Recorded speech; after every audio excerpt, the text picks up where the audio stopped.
All right, so welcome to another episode of today of the podcast, Positive Alteration School. We've been talking about leadership, influence, and hinging everything around public speaking and communication.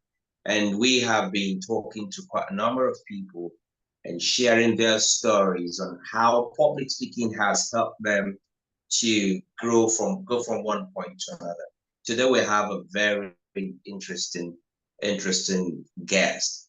I think the first time we met in Birmingham, she was really welcoming, a very lively person.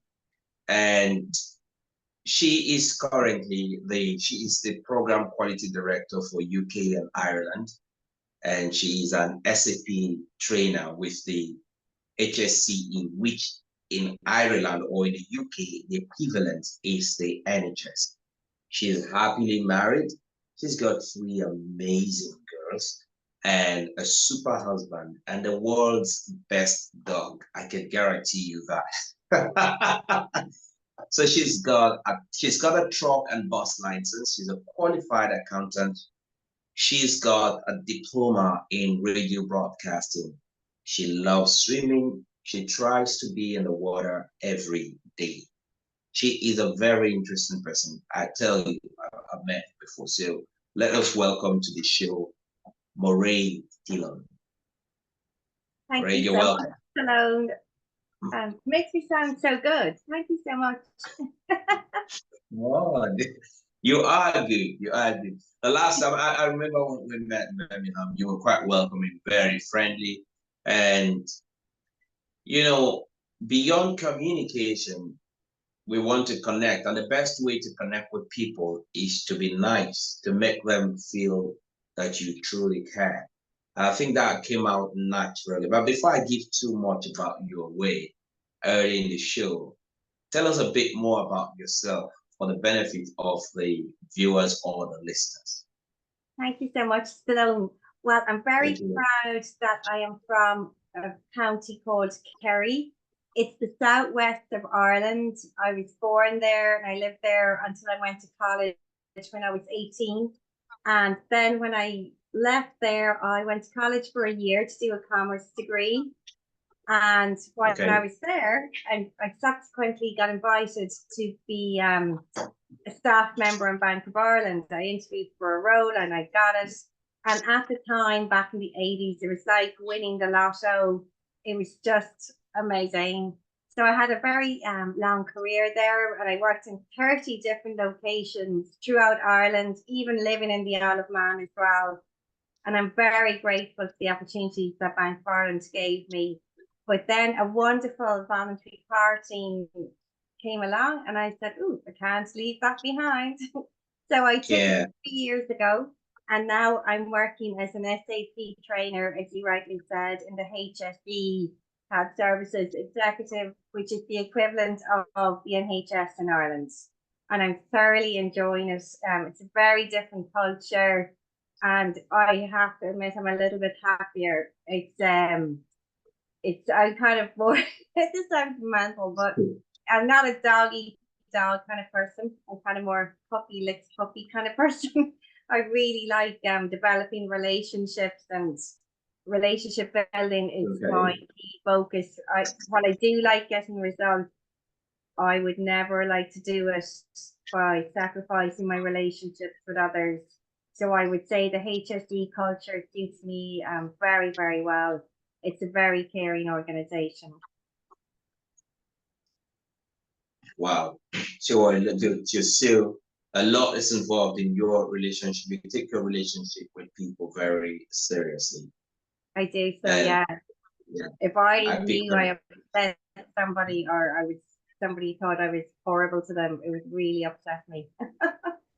I mean, we can all turn on not being nice, but I just think it's nice to be nice. Why is taking the relationship you have with people seriously? Why is that important to you? I mean, we live in a world that is still selfish. Everybody wants things for themselves. Why is building and keeping relationships so important to you as a person? Why? I think, Stallone, it does stem back to the way I grew up. I was the eldest of six, and there was only 6 years between me and the youngest. And we lived in the countryside. And I have to admit, up until about 12 or 13, I had very few friends.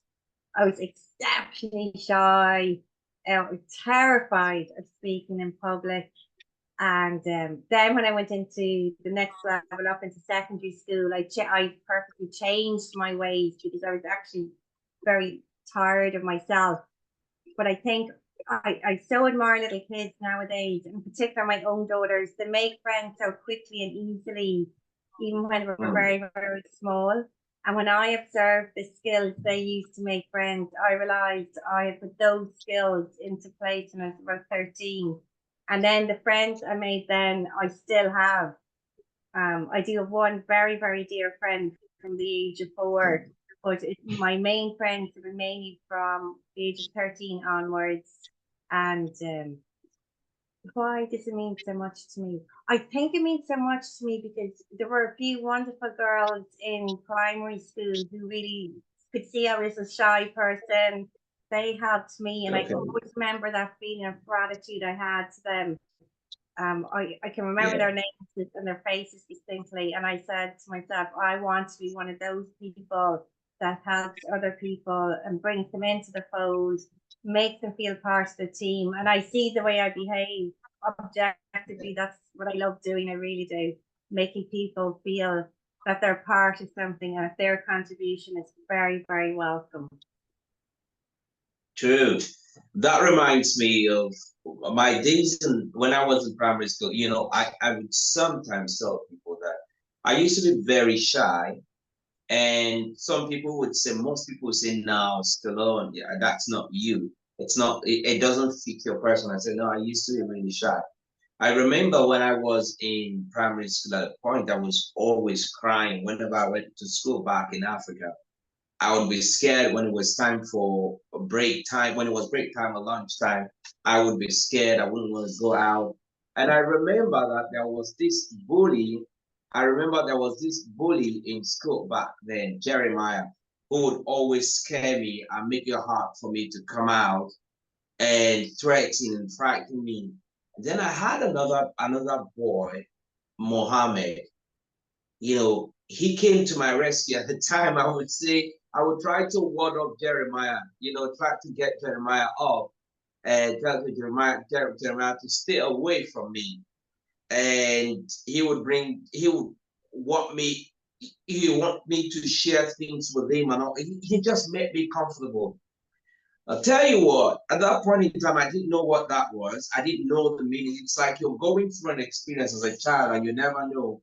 But at some point in your life as an adult, you look back, you try to go back and you say, at what point have people really made me feel okay, made me feel welcome, and what impact did that have? I'll tell you what impact that had for me. I went from being scared to go into school to wanting to go to school because I wanted to see my friend Mohammed. You understand? So when people make you feel good and feel connected, you want to be in that space.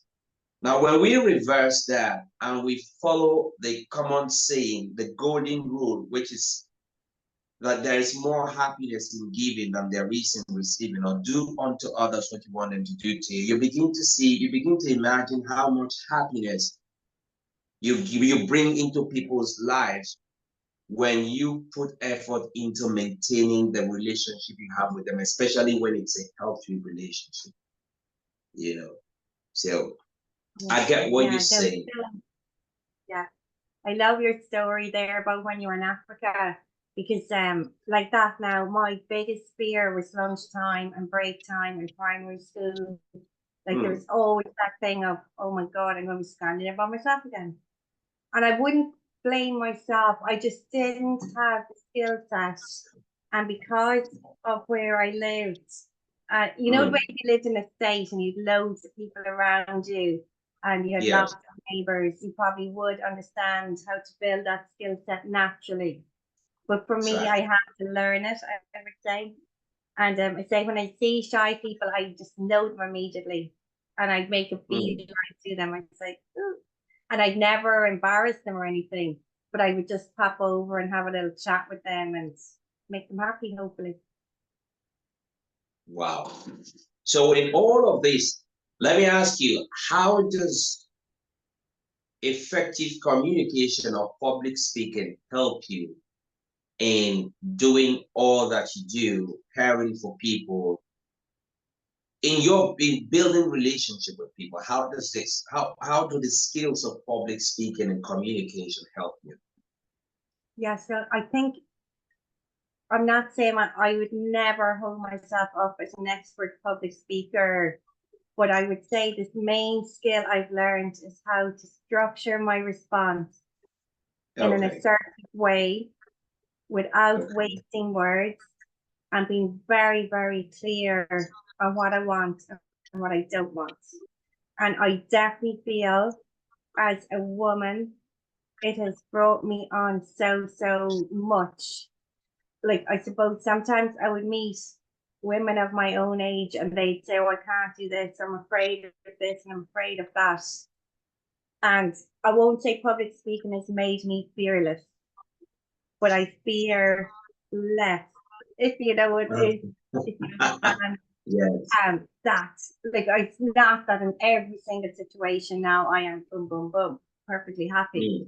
But the reality is, because I've developed the public speaking skills, I realize now that the world won't collapse. I won't have to spend 2 weeks in the bathroom feeling unwell before a speech. And it's just wonderful. Like, it's the doors that it's open for me. Like, it's open doors I didn't even know were there.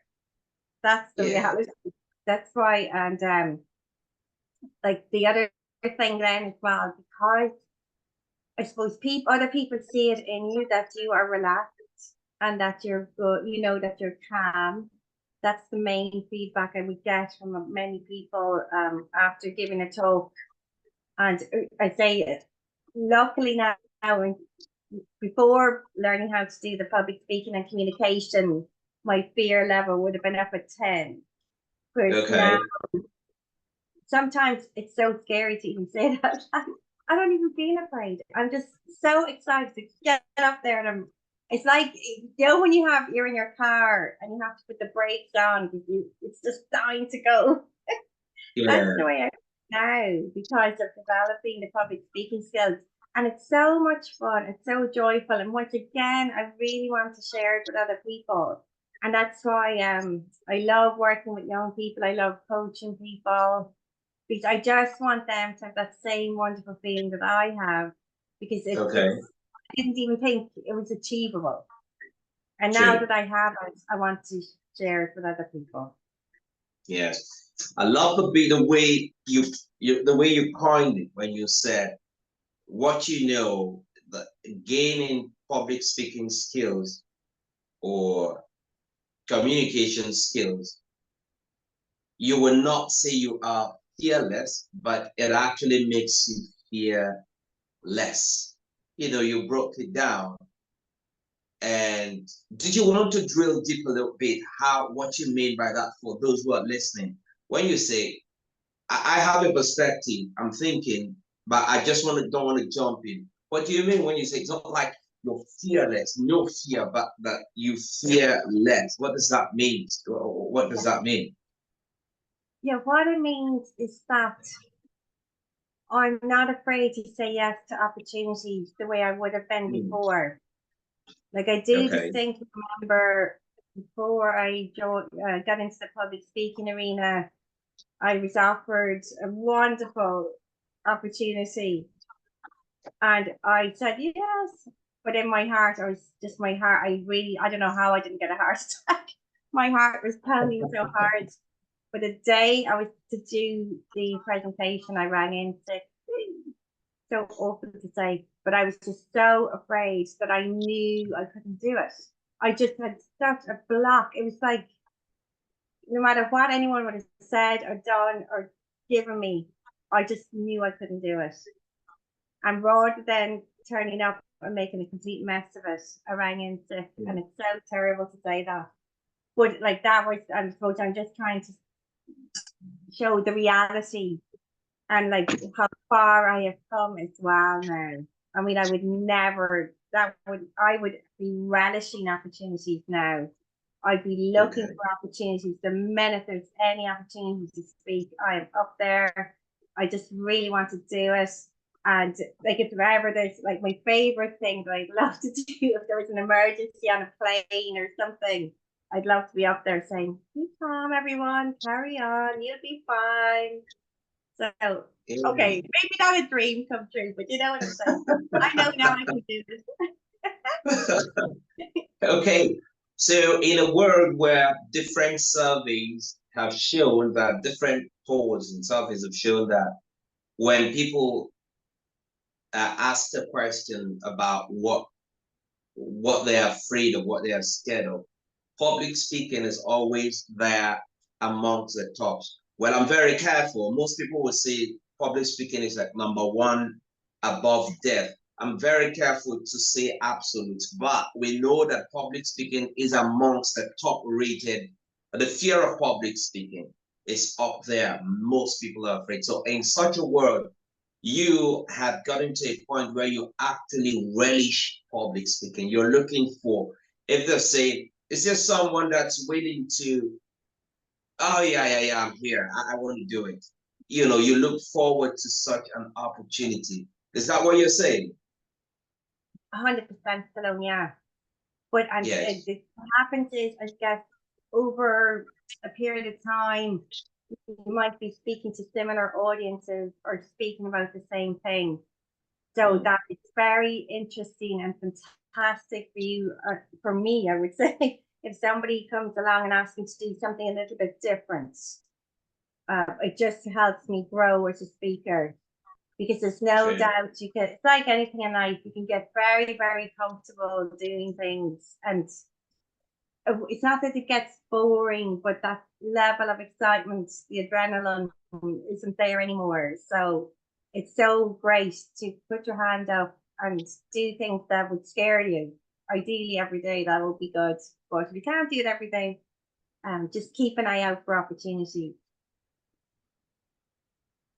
Yes, absolutely. Absolutely, I agree with you. So how did you get to this point? What was your growth process? Where did you start?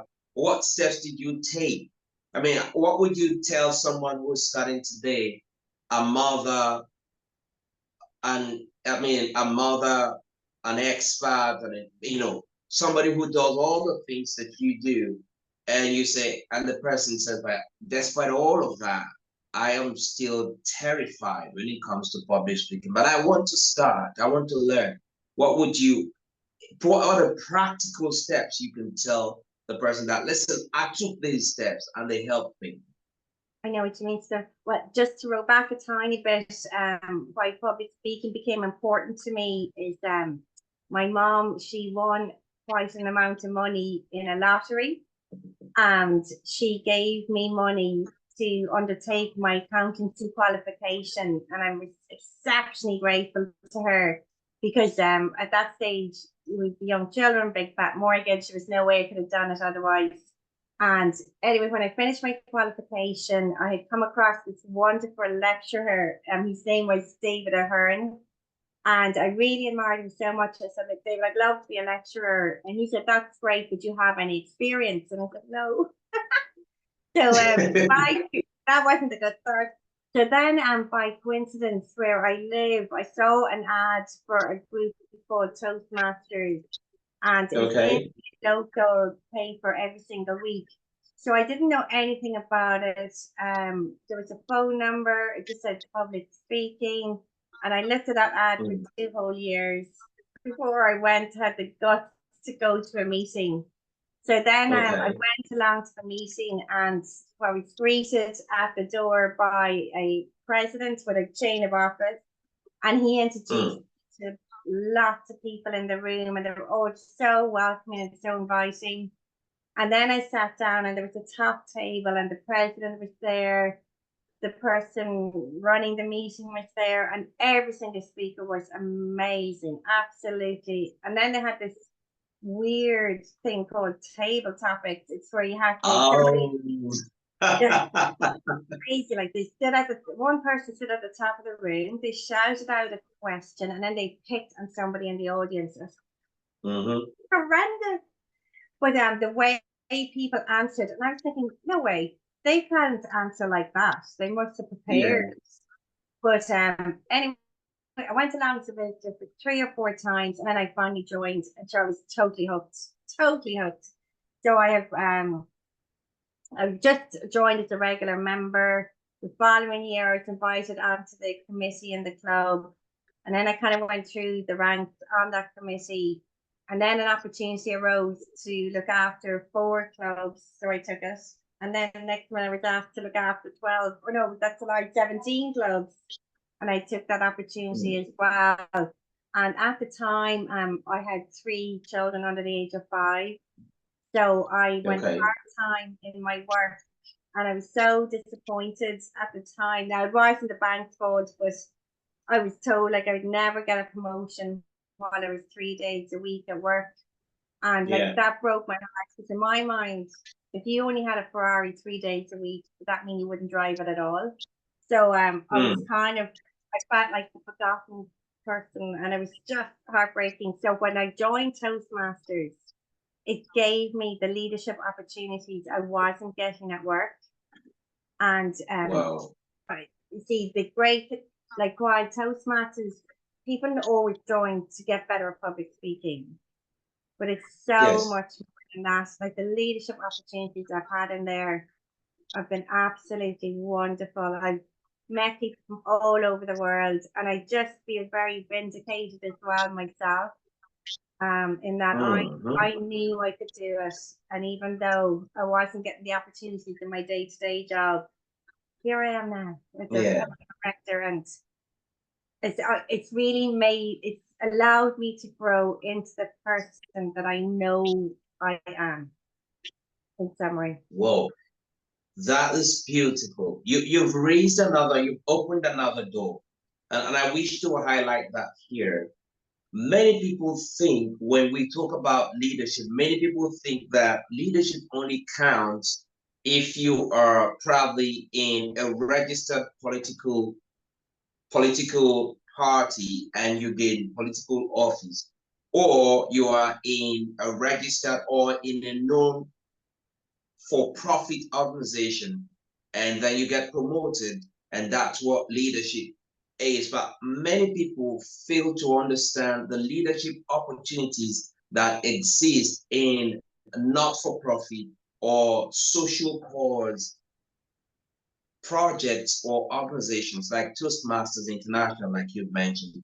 So what I gathered from what you said thus far is that because you had 3 little children you were taking care of, you couldn't go to work every day, 3 days a week, and it was obvious to you that you are a leadership driven person, but that the opportunity to grow your leadership skills, to learn some more within that sphere of leadership would not come to you at your place of work. Now that caused you some pain. But then Toastmasters International opened up the door for you to gain leadership experience, learn, and then you got feedback from people all over, and that kept you going, and that propelled you. Was that what you said? That what you said, right? Yeah, that's it in a nutshell. Like, it gave me the joy that I was missing at work. Joy. Yeah. That's a strong word. It's a very true word. Like, I know it's a little bit of an old-fashioned word, maybe, but I just can't tell you the joy. I can't describe it. The excitement, the enjoyment. Okay, of course, the odd time you'll meet kind of a difficult customer in Toastmasters. But once again, it's wonderful to deal with difficult situations, to see, have I improved as a leader? Am I going to be reactive or responsive? And I definitely, like, there's no point going through life without having difficulties, because you're not living in the real world then. Because then when you encounter other people who have difficulties, you could feel quite intolerant of them because you have such a smooth life and you think, oh, why are they complaining? Why are they giving out? Whereas if you've had your own traumas and troubles, you're much more empathetic with people and you're a more likable person. Like nobody really enjoys hanging out with selfish and spoiled people. Yeah. That's a significant milestone you hit there at that point in time in your life. We like to pursue stuff. Yeah, you wanted to say something. Yes, no, it's just very. It was international because my husband had a terrible car crash in 2012, and a few other bits were going on in the background as well, family matters. And at the time, I was president in Toastmasters, so a bit of me thought, oh, you have to drop it now and just get home and look after everyone. And the other bit of me said, don't do that. Yeah. That's your only oasis where you can be yourself. Nobody needs to know your business. You don't have to be talking about it all the time. You don't have to be wallowing in it. It was an oasis of like a genuine oasis in a desert. Yes. Being president that year really got me through. So you went from public speaking, leadership opportunities opened up, and that gave you inner joy. It's beautiful. I was listening to a podcast not too long ago, and somebody said something. You know, we like to talk about the pursuit of happiness, the pursuit of happiness, the pursuit of happiness. And the speaker there said something which I grabbed, and that is, people always talk about the pursuit of happiness. In your case now, I would say the pursuit of joy, because for you, you couldn't give up, despite what has happened in your life, you couldn't give up Toastmasters because it gave you the opportunity to learn more in terms of public speaking, communication, and leadership, which you did not find at your place of work at that point in time. So even when other things happen in your life, where you find the joy, you're not going to give it up. So the speaker said, why do we always talk about the pursuit of happiness? Why don't we talk about the happiness of the pursuit? Because the process of, the process of growing, the process of trying to become a better communicator, a better public speaker, a better leader, it's a process. During that process, you pick some stones or pebbles of wisdom, and they give you joy, they give you happiness, because that is a process. You see yourself growing from one point to another. And for me personally, the reason I try to emphasize this is it's very easy for us to take the need to grow our communication skills. It's very easy for us to take it for granted, for us to think, oh, I can talk, and that's it. But hearing from people who say, beyond talking, there are other things that come from the pursuit of becoming a better communicator. Because you even become more influential if you can communicate better. What do you say? Do you agree? That you get more, sorry, Stallone? I'd say you become more influential. You gain more influence if you can communicate better. Actually, yes. Before we get on to that point, I just want to roll back there for a moment, because my husband had the crash. Once again, I didn't want to give up my 3 days in work because I knew I'd never get a 3-day week again. Post-recessionary times, and they wanted everybody working full time. So I needed to find just another day of work somewhere else. Yeah. So once our Toastmasters, I put the word out. Within 1 week, I networked with other people who were able to help me to get the 1 day extra in work. And I met this magnificent lady. She was the founding member of the Centre for Mindfulness in Ireland. And she, once again, just appeared at exactly the right time for me. There is a relevance to this, Stallone. You're probably thinking, why is she bringing this up now? But she really helped me to develop mindfulness and just to live in the moment, like rather than the whole kind of, this, that, and the other, and you're worrying about the past, you're worrying about the future. And like, once again, thanks to Toastmasters, because there's so many people from all different walks of life, and they all have so much to talk about. They're so interesting, they really are. But that lady was life changing for me. She, Beautiful. and just so, I suppose, when you're saying about influence and everything, like I think the most influential thing you can do is that when you are talking to somebody, or talking with someone, I should say, that is just to really, really listen to them and be with them and look into their eyes and just not see their soul. That's a bit dramatic because no one wants that really. But what I mean is that, like, when you're speaking with someone, if you're really present with them, you learn so much from them. And like, for all we know, that person could have been having a terrible day. And then by you spending even 2 or 3 minutes, you can influence them to have a better day and just be happier. So I get what you're saying about the pursuit of happiness. I'm not into that whatsoever, because I just think you miss opportunities then. Like, if you literally go outside your hall door, sit on a chair in your front garden, it's hilarious. It's so much fun just watching people go by, people coming up and talking to you.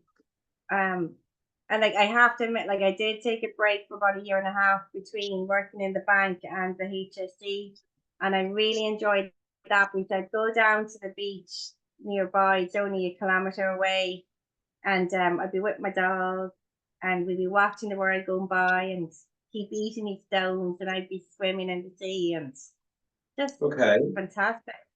But like, there was, it was such a simple moment, and I think when people pursuing happiness the whole time, they miss out on the simple things. And to be honest, if you can talk, if you can walk, if you can breathe, if you can do the simplest of things, like, they are the biggest gifts you can ever have. Yes. I want to take you a little bit back into public speaking. In your experience thus far, what do you think are some of the misconceptions that people have in terms of public speaking, communication? What are some of the misconceptions you probably have encountered? Yeah, I think the main thing is that, number one, it was like myself when I first joined Toastmasters. I was looking up at other people and saying I could never do that. And that's a lot. Whenever I'm speaking to somebody about public speaking, they say, "Oh no, I could never do that." But I think what the misconception there is that you can't be yourself when you're up in front of an audience. And that, to me, is the biggest misconception there is. Because at the start, of course, you're going to put on a bit of a veneer because you're very nervous, or you think, oh, I should sound like that person, or I should do it like that person. It's great to take best practices from others, but if you want to be a good public speaker, just get up and be yourself. And you really, we have a wonderful international president this year called Mairead Dillon, and she gave an excellent 1-hour lecture recently. But she was saying, in leadership or in public speaking, if you're trying to be somebody you're not, or copy somebody else, you're going to be wearing somebody's overcoat the whole time. And you're never going then to be happy, because you always have to be something you're not, or whatever. So I would say, yes, for anyone out there, just please know that being yourself as a public speaker is when you're going to excel, because you don't then have to be doing a lot of preparation, making lots of notes and preparing for weeks on end. People will recognize as well that you're just being genuine, that what you're saying, they can tell, anyone can tell when you're speaking from the heart, I feel. And if you're not speaking from the heart, that's when people, they kind of switch off, I feel. Whereas, so the other obviously there are a lot of misconceptions, but I think the other one as well is that sometimes I guess you'd say, oh no, I'm different to you. There's no way I could ever do what you do. I'm not interested, or I've no story to tell. I've nothing to talk about. But like every single person has a story. They really do. And I think as well in communication and public speaking, and we've always seen that the minute a story comes into a speech, it makes such a difference. You can see the audience thinking, you know that they're going to go out and repeat that story. So once again, just for people, I would say never think you don't have a story to share.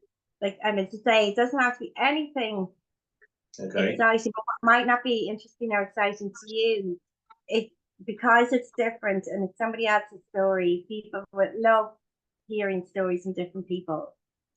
So they'd be the two main things, really. True. So people basically, a couple of things you said, sometimes people would say, no, I can never do that. And then secondly, okay, I'm different. So if you could do that, doesn't mean that I could do it. So I want to ask another question to that point, which would be, are you saying, Mairead, are you saying that anyone could learn to become a better communicator or a better public speaker, no matter where you are in life? Is that what you're saying? 100% Stallone. 100%. There's a wonderful lady, Tina Stein, in our club in Clondalkin. And unfortunately, her husband passed away and she was a little bit lonely. So she joined Toastmasters in her 70s. And now Tina is well over 80. I'm sorry, Tina, I probably shouldn't be giving away your age. But oh my God, she is such an inspiration to everyone. She really is. She's a beautiful speaker. Her stories are fantastic. And I also actually did a lot of work with youth leadership programs in Toastmasters for 5 years. I was the head, along with Brendan Horton, of the youth leadership program in Ireland.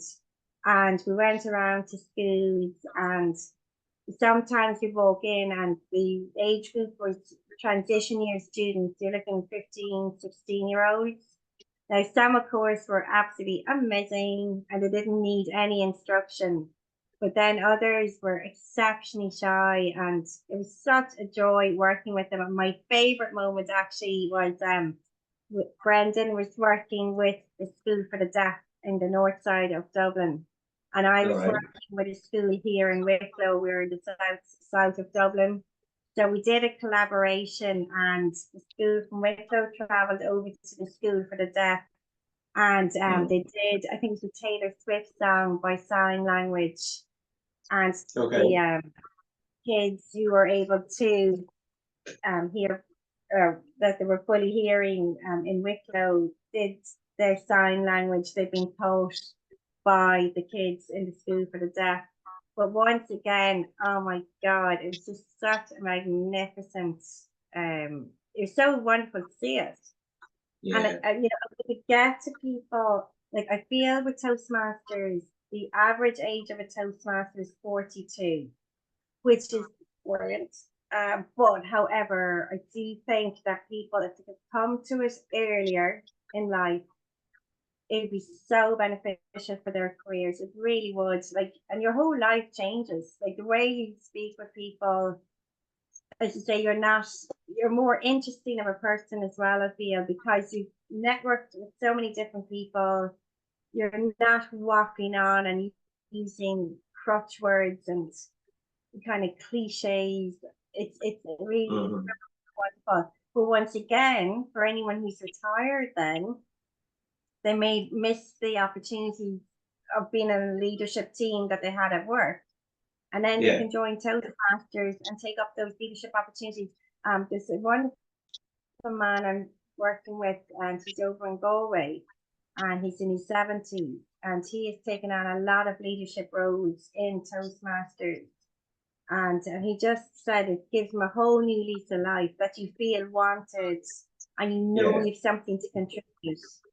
So there's definitely within Toastmasters, anyway, there is everybody's welcome. It doesn't matter who you are, where you're from. A wonderful organization. Yes, I can attest to the power of Toastmasters when it comes to communication and leadership. I can attest to that. I know when the first time I joined as a Toastmaster, I had people say, Stallone, you're not supposed to be here, because already I was a speaker. But I said, that's not exactly true. I know the power of having other people watch you purposefully and evaluate you. And the evaluations I've had over the years have helped me to appreciate further coaching programs and have made me a better speaker. So I completely appreciate when you say you have an opportunity to grow no matter where you are as a person at any point in time. I think that everyone has got an inalienable responsibility to grow themselves in terms of public speaking, to grow their public speaking and communication skills. Because as humans, that's how we connect with one another. That's how we make the world a better place in our own way. But if we are toxic communicators, if we are bad communicators, it also affects the message, the quality of the message, the delivery of the message. So I think everyone should take advantage of that. And one other thing I mentioned is, even in the corporate world, you will see people who have got great reports. They've accomplished so much in their projects. But when it comes to delivering the message of what they have accomplished, they just direct everybody to 300 pages of PowerPoint slides, and the point is completely missing. Because you cannot deliver them. And it's a loss. It's a colossal loss when that happens. So I'm very strong when it comes to even communication in the corporate world, because we really take that for granted. When you talk about public speaking and communication, many times people think about public speakers out there standing on stages like the Les Browns of this world, the Tony Robbins of this world. But what about in your family? How do you give feedback to your spouse? How do you you understand? How do you communicate difficult messages to people within your small group, even in your family? You wanted to say something, Mary? You're so right. I was just thinking about today and the whole giving feedback and evaluation. That's what actually makes you a better leader as well. And you learn effectively how to do that in Toastmasters, because especially in a difficult situation, and like you've leadership opportunities at every single moment in your life. Like you could go out to the store tomorrow to buy something, and perhaps the person isn't being very helpful to you when you go to an assistant for help. But maybe it's not that they're not being helpful, maybe that you're not communicating properly what you need.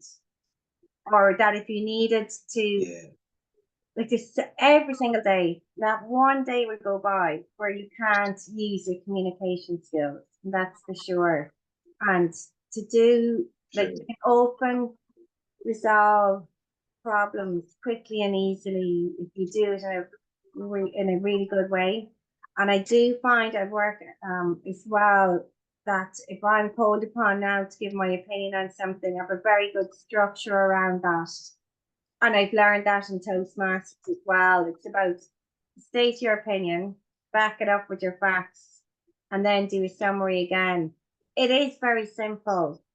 And like everything in life is very simple. Know the right technique or methodology. It's like driving a car. The technique. Like, yeah, it's the technique. That's what you're really doing. And going back to your question from a little while there ago, Stallone, like, not only can people be better at public speaking and get rid of that fear, but they can actually be fantastic. And it's about learning about your facial gestures, using your hands, walking around the stage. And once again, with the feedback, we often have little habits. We don't even know it. I'm sure on this video now today, I've probably repeated myself and used crosswords and done strange things with my face. So if I'm being evaluated, I'm sure I'd be told, no, no, no, no.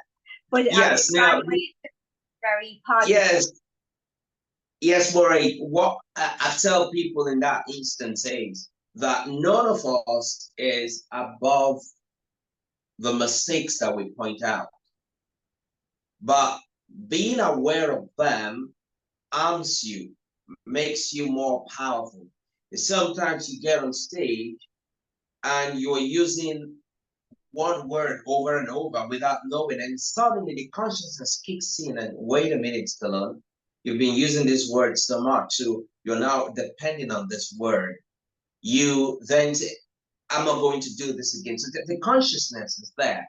You get on stage and you find yourself leaning on the like 10, and suddenly it kicks in. Come on, what are you doing? Move. And so you move away from the like 10, you distance yourself from the like 10, you take back power because you're conscious of that. But when you are not conscious of these techniques, it becomes a challenge. You just kill the speech, you kill the message. So I agree with you. I probably would have also made a couple of errors here and there. Like someone was evaluating me, the course of this conversation would have said, pointed some things. Okay, Mr. Stallone, you could have done this better, you could have done that better. That's the essence of belonging to a community, finding a coach or a mentor, because you know that it's a process. It's never ending. It's a process. But you become, I like to use your expression, fear less. You fear less instead of becoming paralyzed by the thought of even going up there to speak. There's one thing that's really fearful for most people that I have spoken to when it comes to when we talk about public speaking, and that is making a mistake on stage. Has that ever happened to you? I would say, Stallone, I would make a mistake internally. What I mean by that is with a pre-prepared speech. If you're on the stage and you have to speak without notes, at times I might have left a whole paragraph out. And then I come off the stage and say, oh no, I never said this or I never said that. Or maybe something would drop on the floor or the PowerPoint presentation wouldn't work or whatever. But what I absolutely love about Toastmasters as well, before Toastmasters, if any of that happens, you'd be like, oh my God, it's the end of the world. Whereas now you actually see it more as fun and you have fun with the audience and you start self-deprecating humor and you connect with them and then they see you're human. So I actually think it's wonderful now. I wouldn't purposely make a mistake, but if a mistake happens, it would be no big deal whatsoever.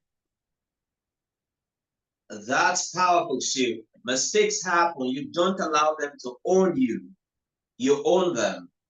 And I like the way you started. You make mistakes internally. So you don't make it obvious and allow it to cripple you. You forget your line, you forget a whole paragraph. And then you don't go, oh my God, yes. It also happens to me. I forget something, or I say a story, or I say an illustration, and I expect it to click. And I look at the audience, I look at the people in the audience, their faces, and I tell myself, just didn't work. But it's okay. It's my speech. I know where I'm going. They are simply passengers in the car. Now we're still going. I will get to the next roundabout and then I'm going to turn and hit the right direction. I'm not going to tell them it's a mistake. Yeah, there's no need to. And it's beautiful. Yeah. Good. Yeah, you were saying something. No, but it's like there really is no need. It's interesting. That's another thing you learn in Toastmasters. Like, don't apologize for being nervous. Don't apologize for anything really. Because I remember before I joined Toastmasters, oh yeah, I had to give a talk actually on the sales process at work. Oh my God, I was so afraid. But what made me less afraid was the speaker before me came up And the poor girl, oh my good God, like her hands were shaking, her legs were shaking, her voice was shaking. And she started speaking, and we just felt so sorry for her. Oh, it's horrendous. And about 1 minute into her speech, she said, "I'm so sorry." She said, "I am just so nervous." And I think we gave her a round of applause or something like that. And then she was okay. But then when I had to get up to speak, I said, "At least I won't be that bad." But one thing you learn in Toastmasters is don't be apologizing in any way. Most people are looking up at you and thinking, "I could never do that." And to be honest, the whole nerves thing, like literally, unless you're going to faint on the stage, which could happen, no doubt, but it's very unusual if it did, like bar fainting in front of everyone, you'll be fine. You'll be grand. Yeah. Okay. Thank you very much, Mairead, for this amazing time. But before I let you go, I'm going to ask you a question I ask everyone who comes on this stage, on this program, and that is, if you could have dinner with any three public speakers, dead or alive, who would you choose and why? Okay, so I did it very quickly actually today.